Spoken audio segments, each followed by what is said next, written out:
నేను అనేటువంటి విషయాన్ని మీకు నేను చెప్పాలి. మీకు చెవులు వినపడవు అనుకుందాం. సరే మీకు అర్థమయ్యేటట్టు నేను చెప్పాలంటే ఎలా చెప్తాను? సైగ చేసి చెప్పాలి. అప్పుడు నేను అనేది ఎలా చెప్పాలి? సైగ ఎలా చేస్తా చెప్పండి? నేను అంటాం. నేను అని ఇక్కడ చూపిస్తాం.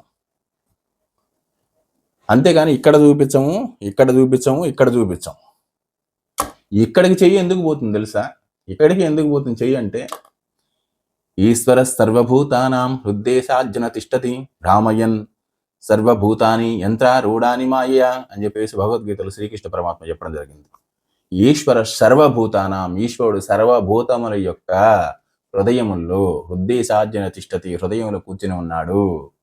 రామయన్ సర్వభూతాని యంత్రారూఢాని మాయ, సర్వభూతములను కూడా సర్వజీవులను కూడా యంత్రాల వలె ఆడిస్తున్నాడు అని చెప్పేసి అర్థం. ఇక్కడ ఎవరైతే ఉన్నారో ఆయనే ఆ నేననేది. ఇక్కడ ఎవరైతే ఉన్నారో ఆయనే కాబట్టి చెయ్యి ఆటోమేటిక్గా ఇక్కడికే వెళ్తుంది. ఇక్కడికి వెళ్ళి ఇక్కడ చూపిస్తుంది, ఇదిగో నేనంటే ఇదిగో ఇక్కడ అని చెప్పేసి. అంతేగాని ఎక్కడ చూపించం మనం. అంటే ఆ శరీరానికి కూడా, అంటే ఇది లేనటువంటి, ఈ స్పృహ లేనటువంటి శరీరానికి కూడా ఆ నేననేది దానంతట తానే కూడా అదే తెలుసుకుంది, మనమే తెలుసుకోలేకపోతున్నాం.